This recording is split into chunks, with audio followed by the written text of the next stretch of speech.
set between the baptism of Jesus and the beginning of his public life, the account of the temptations of Jesus occupies a key place in our gospel.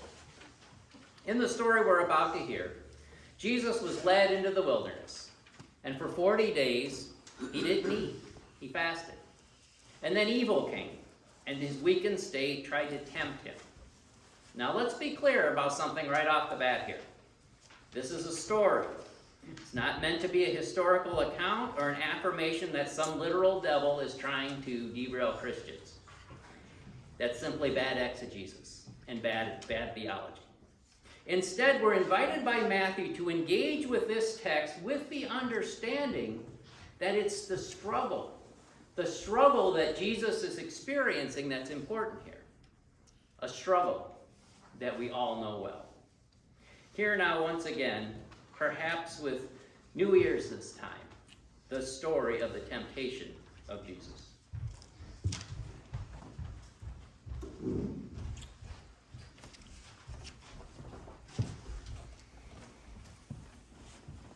I just have to say before I start that, if you were here on Christmas Eve and you witnessed the crash landing of an animal that fell on the floor, I figured out it must be a donkey who not only has a fear of heights, but wants his feet on the ground. Because it really scared me. The temptation of Jesus is Matthew 4:1-11. Then the Spirit led Jesus up into the wilderness so that the devil might tempt him. After Jesus had fasted for 40 days and 40 nights, he was starving. The tempter came to him and said, "Since you are God's son, command these stones to become bread." Jesus replied, "It's written, people won't live only by bread, but by every word spoken by God." After that, the devil brought him into the holy city and stood him at the highest point of the temple. He said to him, "Since you are God's son, throw yourself down, for it is written, I will command my angels concerning you, and they will take you up in their hands so that they won't hit your foot on a stone." Jesus replied, "Again, it's written, don't test the Lord your God." Then the devil brought him to a very high mountain and showed him all the kingdoms of the world and their glory. He said, "I'll give you all these if you bow down and worship me." And Jesus responded, "Go away, Satan, because it's written, you will worship the Lord your God and serve only him." The devil left him, and angels came and took care of him.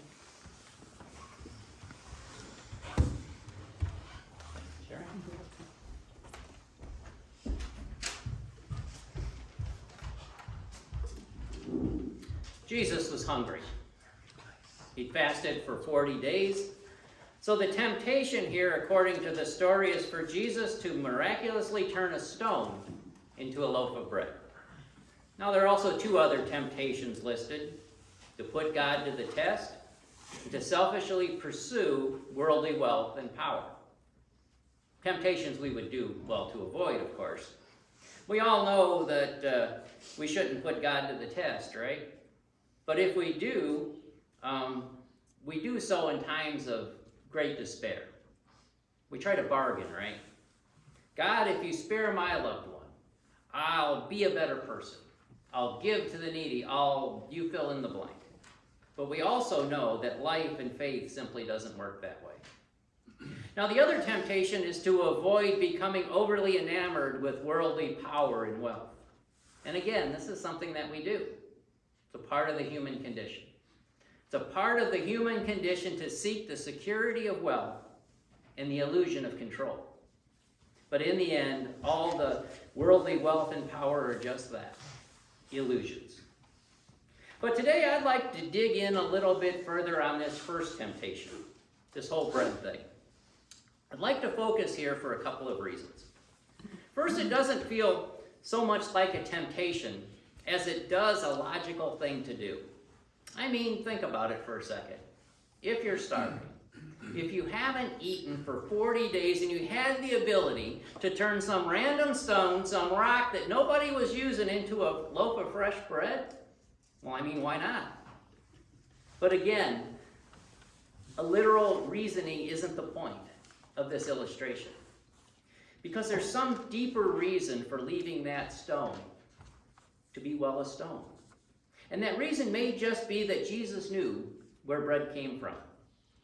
Jesus must have known that bread is a gift from God. It's a gift that's given to us not by the waving of a magic wand, but instead through acts of nature, the labor of farmers, and the skill of bakers. Any other process, especially one that pretends to be miraculous, shortcuts the involved process. That's what makes this gift a gift. In other words, it's the work that goes into the bread that makes it meaningful and delicious for body and for soul. I mean, think about it. Bread for a second. Bread takes time. One must place seed in the ground and wait for rain and sun.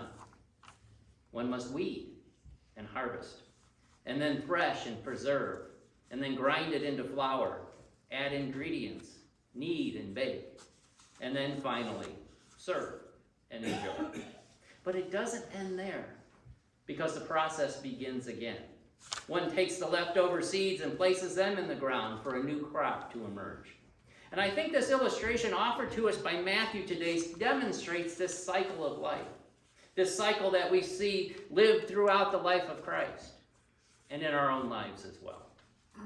So shortcutting the process then, the process of satisfying human hunger, whether physical or spiritual, means that the outcome simply cannot be as meaningful or as valuable as when it's done by many hands, as when it's done in community. And I think that's where we find ourselves in all of this. Seeking community. Seeking that circle of life that's lived out in community. The bread that we create, whether it be metaphorical bread or physical bread, through the work of many hands, is bread that creates community around a table. It's bread that feeds both body and soul. It's bread that requires us to be present, really present with each other. And this applies both within and beyond the church. Creating bread that is representative of a larger coming together, a coming together of people from all walks of life. You know, in an interview in the Living the Questions, the Bible study that we're going through on Mondays now, Diana Butler Bass offered the following vision of what a bread-centered community might look like. She said, and I'm paraphrasing here, that her vision of the incarnation being the humanly presence of God among us, or as one of the other commentators said in Living the Questions, God in sandals, as it were.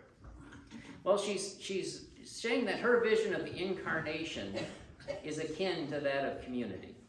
A community that consists of a whole host of people sitting around a large table, sharing a meal. And represented among those people are all races, all nationalities, and all citizenships. There are many religious traditions present, as well as people who practice no religion at all. There are people gathered there who are from great wealth, and those who have known only poverty, and a whole bunch of people from in between. There are people from every political perspective, levels of education, and a wealth of worldviews. And all of these people are finally breaking bread together, respecting each other, loving one another. Let me leave you with this today. Wendell Berry, in his book Jabber Crow, said the following: "My vision of the gathered church that has come to me has been replaced by a vision of gathered community. And my vision of gathered community in such that it must always be marred by members who are indifferent or against it, but who are nonetheless members and essential to it. And yet, I saw them, all of them, somehow, perfected. Perfected beyond time by one another's love and compassion and forgiveness. My friends, what I think Barry is driving at here is a question. And that question is, what kind of bread are we going to share? The type of bread we choose will influence the outcome of this sharing. In other words, will we share stone bread or will we share God bread? So what's the difference? Well, in the bigger picture of this expansive and diverse universe that we live in, we won't solve any problems with the stone bread of hatred or harsh words. But we can make a significant difference. We can make significant progress with the God bread of understanding, kindness, and grace. We won't create community with the stone bread of anger, but we may do so with the God bread of reconciliation. We won't bring positive change with the stone bread of fear, but we may make a difference with the God bread of hope.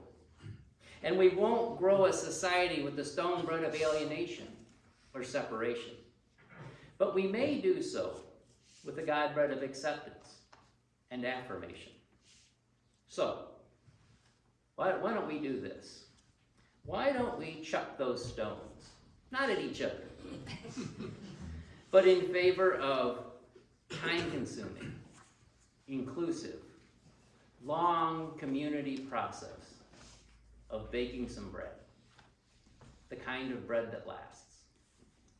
The kind of bread that feeds both body and soul. May it be so. Amen. Amen.